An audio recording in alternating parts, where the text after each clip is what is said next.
हनुमंत महाराजांना वरदान देऊन सर्व आपापल्या ठिकाणी परत गेलेले आहेत आणि वायुनंदनाने वायू महाराजांनी हनुमंतास अंजनी कशी आणलेला आहे। हनुमंताची बाळ कीर्ती विस्तारेली त्रिजगती फळार्थ आळ आकळिता गवती लावेली ख्याती सुरवरा। हनुमान महाराजांची कीर्ती फळ म्हणून जो सूर्याला गिळायला गेला होता त्याची कीर्ती सर्व जगतामध्ये झालेली आहे। हनुमंताचे सामर्थ्य सिद्ध तेची देवी दिदले वरद हनुमंत कीर्ती अति अगाध तेने सुख श्रीरामा।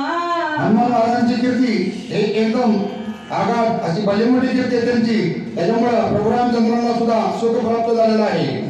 जे सामर्थ्य श्रीरामासी तेची शक्ती हनुमंतासी एकात्मता अहर्निसी लोकक्रियेसी देव भक्त। भक्तांना या ठिकाणी सूचना दिलेली आहे, जेवढी शक्ती हनुमंत रामाच्या रामप्रभूंची आहे तेवढीच शक्ती हनुमंतरायाची पण आहे। त्यामुळं गावोगाव हनुमानाची मंदिरं झालेली आहेत। प्रत्येक असं कुठलं पृथ्वीतलाचं गाव नाहीये, हिंदूंचं राज्य आहे। हिंदूंच्या राज्यामध्ये जे काही गाव आहेत त्या ठिकाणी हनुमानाची मंदिर आहेत। प्रत्येक ठिकाणी जर रामाचं मंदिर नसलं तर फक्त हनुमंताची पूजा सेवा करा। हनुमंताची जर सेवा केली तर तुम्हाला राहुकेतू शनी कोणताही त्रास होणार नाही। हनुमंताच्या सेवेने तुम्हाला सर्व आनंद प्राप्त होईल असं या ठिकाणी नाथनवलीने सांगितलं आहे।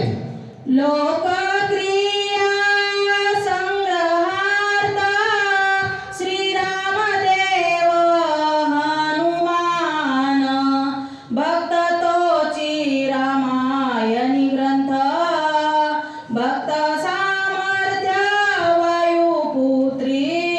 हा वायुपुत्र हा लोकांच्या हितासाठी लोकांच्या फायद्यासाठी प्रभू रामचंद्रांचा दास प्रभू रामचंद्रांचा सेवक या नात्याने पृथ्वी तलावरती आपल्या सर्वांच्या सेवेसाठी आपण त्या प्रभू हनुमंताची सेवा केल्यानंतर आपल्याला सर्व फल प्राप्त मिळेल असं ग्रंथावली या ठिकाणी बोलवलेले आहे।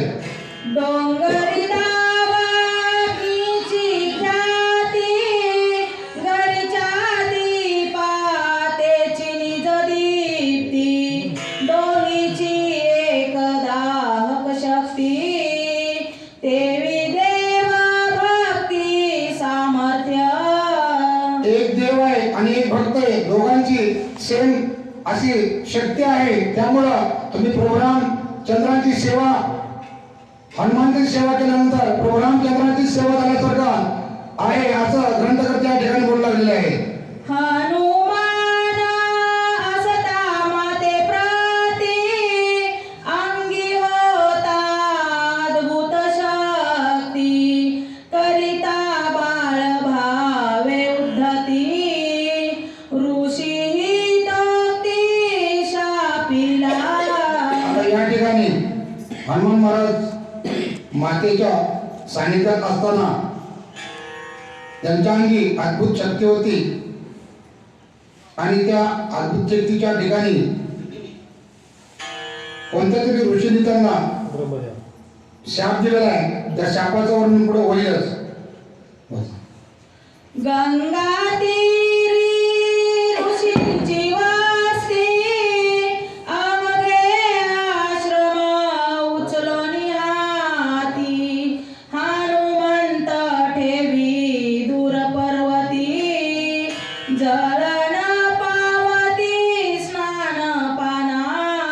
त्या ठिकाणी गंगा नदीच्या तीरावरती ऋषीची वस्ती होती।